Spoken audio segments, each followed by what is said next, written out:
Meus amigos, nós estamos aqui numa tertúlia especial sobre a não violência contra a mulher. Nós já explicamos a origem dessa data e, nesse instante, a professora Alice Bianchini vai fazer mais considerações da Lei Maria da Penha e depois vamos falar um pouquinho do futuro. O que fazer para o futuro, que medidas concretas nós poderíamos adotar para reduzir esse extermínio massivo de mulheres que no Brasil alcança alguma coisa em torno de 4.500 mulheres por ano. Professora Alice Bianchini, Lei Maria da Penha, que balanço podemos fazer? Positivo ou negativo? Muito positivo. Eu não assim, poderia ter um ou outro ponto que poderia ser feito um ajuste, poderia ter algum tipo de melhoria, mas a nossa lei é super positiva, como a gente disse no bloco anterior, é considerada uma das 3 mais avançadas do mundo. Então, o problema não é a lei, o problema é a falta de aplicação da lei. Ou seja, não foi implementada. Ela tem uma série de dispositivos extremamente importantes que não foram implementados. E é importante a gente entender, professor Luiz Flávio, que a Lei Maria da Penha no Brasil, ela não é de caráter criminal, muito embora as pessoas possam ter esse tipo de entendimento, né? Porque se chama muito atenção para os dispositivos penais da lei, que são pouquíssimos, são só 5, e quase não se fala dos outros 41 que não são de caráter penal. Então, para a gente entender isso, preciso compreender o seguinte: a lei, ela tem como objetivo coibir e prevenir a violência de gênero. E essa é uma primeira observação importante, porque não é violência contra a mulher. Nem toda violência contra a mulher é uma violência de gênero. Para ser uma violência de gênero, tem que estar dentro de um contexto do papel social que aquela mulher desenvolve dentro da sociedade. Então tem que ter uma questão de gênero aqui. Então, a primeira observação importante, uma restrição da lei. Agora, o que acontece? Essa mulher, ainda que haja uma questão de gênero, tem que haver uma vulnerabilidade dessa mulher. Então, o que é importante a gente compreender que a Lei Maria da Penha trouxe como uma informação, uma das primeiras informações, é a questão da vulnerabilidade. Porque logo que entra em vigor a lei, houve um certo desconforto, principalmente das mulheres, que, puxa vida, será que nós mulheres aqui somos realmente frágeis ao ponto de precisar de uma lei de proteção especial? Então, não é que as mulheres são frágeis. Nós estamos falando de uma determinada mulher que está dentro de um relacionamento afetivo, que tem filhos envolvidos, que tem outras questões envolvidas, e que essa mulher, então, normalmente sofre essa agressão dentro do lar, numa circunstância de uma questão patriarcal e cultural. E fora isso, o que a gente precisa compreender? Essas circunstâncias todas. Como a gente falou, 52% das mulheres que sofrem violência correm risco de vida, ou risco de morte, né? Então, se a gente tem aqui esse risco de morte, alguma coisa precisa. E aí é importante a gente compreender que essa lei trata de uma vulnerabilidade, mas é uma vulnerabilidade situacional, ou seja, dada as circunstâncias, dada a situação. Então, naquela situação específica, aquela mulher precisa, sim, de uma proteção especial. E essa é tão especial que a gente percebe, não precisa nem pensar um pouco, é só a gente imaginar como que acontece um grande percentual de mortes de mulheres quando tem um envolvimento afetivo. Normalmente os maridos, os namorados, os noivos matam de que forma? Normalmente matam na frente de todo mundo, por um ato totalmente desatino, né? Então vai lá na frente de todo mundo e passa fogo na mulher. Tem outros casos, né, como a gente conhece, o percentual de mulheres que são mortas na frente dos filhos. É uma coisa impressionante, porque o sujeito perdeu a cabeça, ele realmente perdeu a cabeça, se desestruturou, e aí ela precisa de uma proteção toda especial.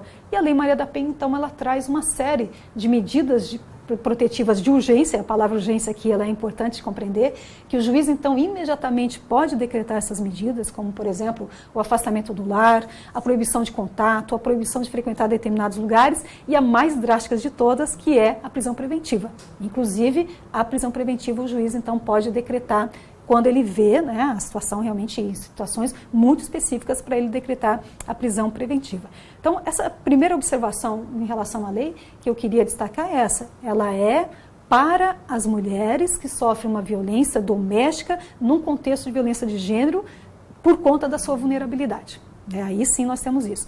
Agora, o interessante é que nós temos 94% da população brasileira que diz conhecer, ainda que de ouvir falar, a Lei Maria da Penha. Então, isso é muito importante, isso é muito legal. Né? Quanto mais a gente puder disseminar... 94% conhece a lei. Ainda que de ouvir falar.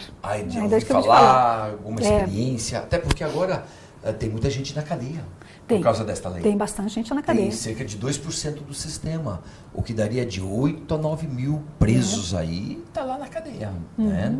E aí difunde, né? O sujeito quer saber, meu vizinho tá na cadeia porque bateu na mulher e tal. Vai difundindo. Vai. Esse é um aspecto positivo. Agora, claro que a cadeia, essa questão da prisão preventiva tem que ser trabalhada com muita parcimônia pelo juiz, né? Ele tem que ter muito cuidado para também não abusar dessa situação, né? Porque a gente tem a questão da violência contra a mulher, e a gente está falando muito aqui, né, professor Luiz Flávio, da violência, basicamente da violência física, basicamente do homicídio. Mas a gente tem que pensar que nós temos, na verdade, 5, dentre outras formas de violência, que é a violência física, a violência psicológica, muito forte também a violência psicológica, a violência moral, muito forte também. A violência sexual é um problema muito sério aqui na sociedade brasileira. Se a gente fosse falar de violência sexual, os números estariam muito próximos da violência, da violência contra a integridade física das mulheres. E nós temos a última forma de violência, mas há outras, essas são a que a lei nomina expressamente. Mas a violência patrimonial, que é muito pouco falada, mas que é muito sentida pelas mulheres. E por que ela é muito sentida pelas mulheres? Porque é muito comum, por exemplo, o marido reter o documento dessas mulheres, né? Então ela acaba tendo dificuldade de praticar os atos da vida civil sem os seus documentos. Então isso é uma forma de violência patrimonial também prevista na lei. Por falar nisso, quem é que gasta mais? É o homem ou a mulher? Agora a gente fala dos estereótipos. Estereótipo também é um problema em relação às mulheres. Porque quando a gente pergunta quem gasta mais no cartão de crédito, todo mundo já pensa, não, a mulher que gasta mais e tal, né? Mas não, uma pesquisa aqui no Brasil, 2007, mostra que os homens gastam 27% a mais no cartão de crédito do que as mulheres. E isso que as mulheres fazem no supermercado, as mulheres compram os presentes para o genro, para a sogra, né? Tudo que tem, ela acaba se envolvendo com os Outro dia eu escutei um machista dizendo que o homem gasta mais porque compra presente para a mulher. Infelizmente, os homens não lembram nem do dia do aniversário das suas mulheres. O dia do casamento, né? Não, hoje estamos comemorando o casamento. Sujeito, mas tem uma técnica boa para lembrar o dia do casamento. Qual né? que é? Quando a mulher pergunta, qual é o dia do nosso casamento? Ele responde, todos. Pronto, tá aí a dica do professor Luiz Flávio. Todos os dias. Todos os dias do casamento. Todos os dias. Pronto, tá, com isso já não temos mais problema em relação Mas o estereótipo é terrível, né? Terrível. Por exemplo, quem dirige melhor, mulher ou homem? Então, na verdade, os homens são mais responsáveis pelos acidentes de trânsito. Uma pesquisa agora recentíssima mostra isso. É verdade. Quando a gente pergunta, por exemplo, quem fala mais, o homem ou a mulher, no Canadá deu um empate técnico, a pesquisa do Canadá deu um empate técnico, e o detalhe é que no Canadá se achava que a mulher falava mais. Aí, bom, vamos pesquisar, a mulher falava um pouquinho de palavras a mais, é verdade.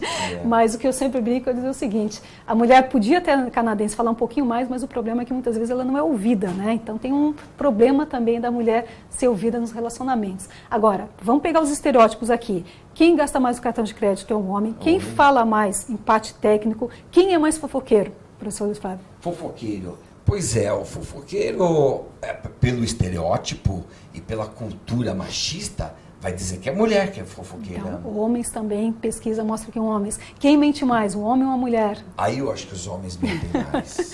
Deu certo. Quem fala mais em sexo, o homem ou a mulher? Pois é, teoricamente os homens deveriam falar mais de sexo. Os homens falam é o 8º assunto preferido, as mulheres é o 5º assunto preferido.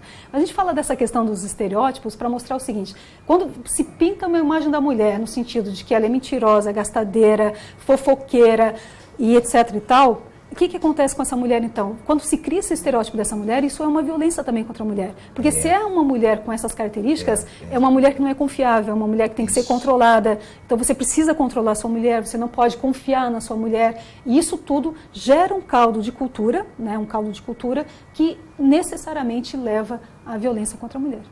Mas as coisas vão mudando. Por exemplo, a presidenta Dilma nomeou agora a primeira mulher para o alto ali escalão, foi do Exército ou da Marinha? Da Marinha. Da Marinha, né? Então a primeira mulher que ocupa um cargo lá em cima, né, na Marinha. Então vai indo, eu acho que as coisas vão mudando, mas muito lentamente, né? Eu acho, no Brasil é muito lentamente. Nós tivemos um impacto fortíssimo, se a gente for analisar a questão dos direitos das mulheres no Brasil, né, imaginar que até 88 o homem era considerado cabeça do casal, então de 88 para cá, com a nossa Constituição que determina que homens e mulheres são iguais perante a lei, né, nos termos dessa Constituição.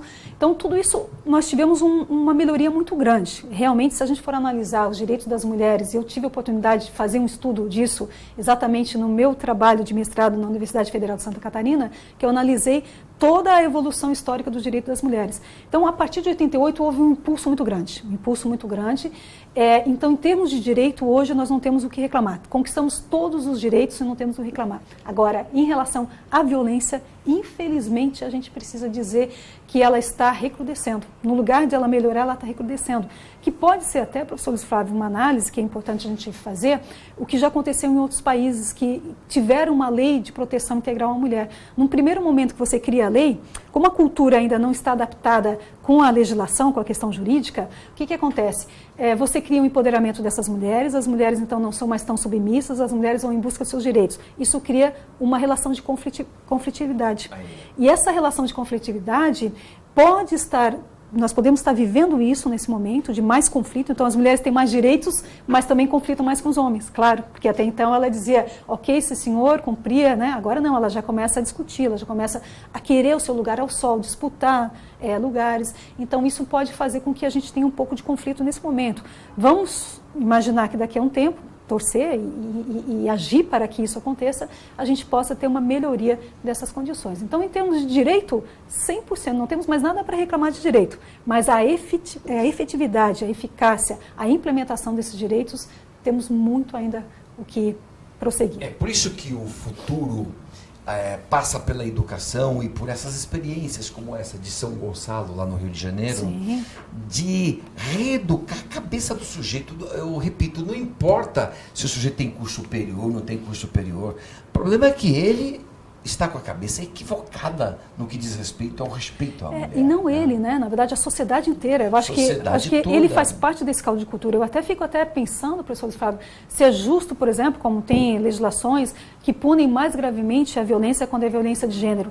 Mas, puxa vida, como é que ele vai ser punido mais gravemente se ele está dentro desse caldo de cultura que leva ele a ser aqui machão, a ter determinados comportamentos, a não chorar, a se comportar de tal forma, a ser ele que vai pagar a conta, né? Então, tem toda uma questão de mudança que eu acho que é importante. Na reforma agora do Código Penal, que está tramitando no Senado Federal, há uma proposta de assassinar uma mulher por violência de gênero, razão de gênero, apenas seria de 12 a 30 anos, porque seria homicídio qualificado. Homicídio qualificado. Exatamente. Né? E é o que vai acontecer na Espanha. Na Espanha, na verdade, todos os crimes, então, têm um aumento de pena por conta disso. Mas eu discuto muito se isso é válido, porque, afinal de contas, ele é fruto de uma cultura. Ele está dentro, integrado a uma cultura. Então, até que ponto nós vamos punir mais gravemente? Porque a punição mais grave era uma forma de demonstrar para a sociedade que há uma reprovação da sociedade em relação a isso. Até aí, tudo bem, é importante que a gente compreenda o que está sendo reprovado e o que não é reprovado dentro da sociedade. Mas, puxa vida, mas ele está dentro desse caldo. As mulheres também são machistas. Né? Então, até que ponto que haveria uma agravação de pena por conta disso? Eu reflito muito sobre esse assunto.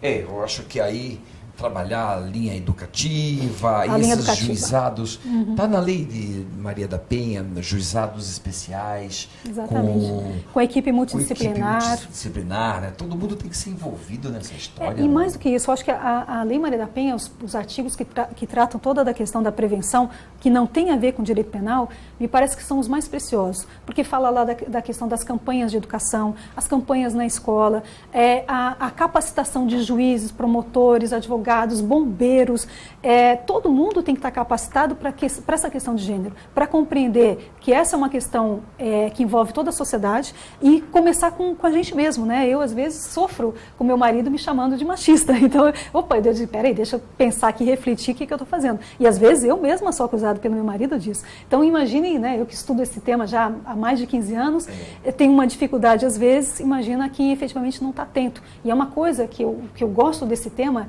e gosto de falar desse tema, gosto de estudar esse tema, professor Luiz Flávio, porque a modificação pela lei a gente já tem, então não tem que modificar nada da lei, está ótimo, maravilhoso, fantástico. Agora falta uma modificação de cada um. Mas essa modificação de cada um depende de quem? Depende de cada um. Então, não é uma coisa difícil, não é difícil.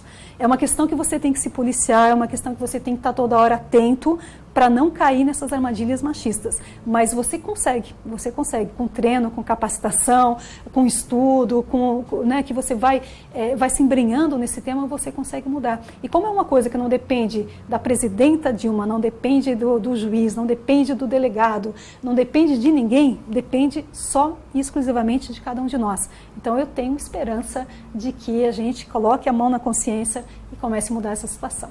E o seu livro? Quando é que vai sair o seu livro?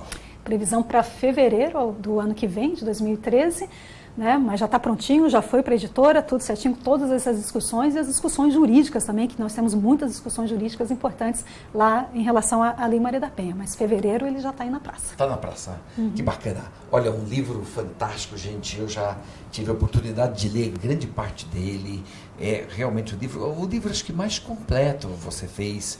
Muitos números, trouxe muitos números, contribuições valiosíssimas do exterior também. Tem bastante direito comparado. Muito direito comparado, né?